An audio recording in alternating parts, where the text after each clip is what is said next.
Kami dari Prodi Sastra Jepang akan bahas mengenai pendidikan yang bermutu. Perkenalkan, nama saya Muhammad Reza Ramdhani dengan NPM akhir 21. Saya Muhammad Fadil Putra Yanda dengan NPM akhir 32. Saya Rafli Azza Hidayat dengan NPM akhir 24. Lanjut dong. Ja, lu pada pernah mikir gak sih gimana caranya untuk meningkatkan pendidikan di Indonesia? Kalau gue pernah mikir sih dengan cara meningkatkan pelatihan guru, karena guru di Indonesia ini kurang banget mendapatkan pelatihan dengan baik gitu. Jadi pendidikan jadi kurang baik gitu. Dengan adanya pelatihan yang baik, mungkin pendidikan juga akan menjadi lebih baik ke depan. Kurikulum juga perlu ini sih diperhatiin, kayak yang gue rasain pas sekolah dulu, kayak kurikulum kita tuh terlalu padat dan gak relevan gitu sama dunia kerja. Iya sih, kurikulum yang up to date tuh penting banget. Tapi selain itu juga gue mikir sih fasilitas sekolah itu penting juga, karena banyak sekolah-sekolah di Indonesia itu fasilitas sekolahnya masih minim. Contohnya kayak komputer aja nggak punya. Kan komputer itu lumayan penting ya untuk kita mempelajari teknologi yang sekarang ini. Itu benar banget, berarti pemerintah tuh harus lebih fokus ke daerah-daerah kecil agar bisa mendapatkan pendidikan yang setara gitu, agar juga teknologi yang digunakan bisa digunakan dengan baik. Peran orang tua juga penting kan. Orang tua kan mendukung anaknya gitu. Jadi harus ada kayak semacam kolaborasi orang tua, guru, dan pemerintah gitu sih. Ya benar sih. Jadi dari tadi yang kita omongin itu pelatihan guru, terus ada perbaikan kurikulum, peningkatan fasilitas, sama keaktifan orang tua itu, gue yakin kalau dari semua itu pendidikan di Indonesia itu bisa jadi lebih maju. Benar sih, semoga saja kita harus lebih optimis untuk mendukung upaya-upaya baik ini. Ya intinya melakukan bagian masing-masing aja supaya bisa terwujud. Oh iya, ngomong-ngomong, gue juga pikir sih teknologi itu penting untuk kemajuan pendidikan.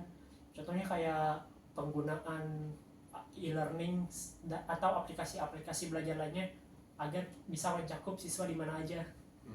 Benar tuh Del, tapi balik lagi kita juga harus melihat pemerataan infrastruktur pendidikan dulu agar teknologi yang ingin kita gunakan tuh bisa digunakan dengan baik gitu di daerah-daerah terpencil lebih khusus. Internet sama e-learning itu kan bebas banget ya. Jadi kalau menurut gue sih harus dibarengin dengan pendidikan moral dan karakter sih. Ya sih setuju, kalau kita cuma pintar di akademis doang tapi etika sama moralnya jelek, ya percuma sih. Jadi memang harus pendidikan itu mencakup dari pendidikan akademis sama non akademisnya. Betul banget tuh, berarti PR kita juga masih banyak banget, mulai dari tadi tuh pelatihan guru, pemerataan infrastruktur pendidikan, teknologi, dan pendidikan karakter untuk si siswa-siswanya. Ya walaupun PR banyak, selama semuanya bisa bekerja sama dan punya satu tujuan yang sama, harusnya bisa terwujud sih. Ya, semoga semua pihak bisa bekerja sama dengan baik agar pendidikan di Indonesia itu lebih baik. Ya. Oh iya, gue juga kepikiran tuh kita supaya meningkatkan pendidikan di pendidikan vokasi. Karena apa? Mungkin banyak siswa yang tidak ingin melanjutkan pendidikannya tapi ingin meningkatkan keterampilannya gitu. Nah, pendidikan vokasi ini sih cocok banget sih untuk itu. Ya itu juga bagus sih. Pendidikan vokasi itu bisa kayak jadi semacam alternatif untuk mencegah pengangguran sih. Dan lulusannya juga banyak yang punya keterampilan kan jadinya.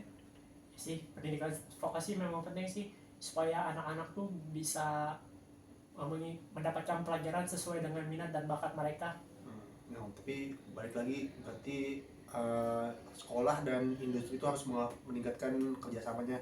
Karena apa? Supaya ntar kurikulum pendidikan vokasi itu lebih relevan dengan situasi kerja saat ini. Itu juga yang gue maksud sih, kayak pendidikan yang berkualitas tuh kalau menurut gue harus sesuai dengan perkembangan dunia kerja juga gitu loh. Ya, kita juga perlu mempromosikan inklusi pendidikan sih. supaya semua anak itu bisa mendapatkan pendidikan yang layak secara merata tanpa memandang ekonomi, disabilitas dan lain-lainnya. Betul tuh, pendidikan harus bisa diakses oleh semua orang secara adil lah pokoknya. Jadi tadi ada apa aja? Ada pelatihan guru, terus pendidikan vokasi juga ada dan lain-lain kan ya semacamnya. Betul. Ya sih, memang tantangannya tuh banyak banget, tapi ya semoga kita bisa usaha dengan konsisten agar pendidikan di Indonesia tuh lebih baik. Bener lah, ya kita juga harus melakukan kontribusi di bagiannya masing-masing lah biar semuanya berjalan dengan baik. Ya apalagi kan pendidikan yang bermutu itu kayak semacam kunci untuk masa depan yang cerah juga kan ya. Ya, Betul. sip.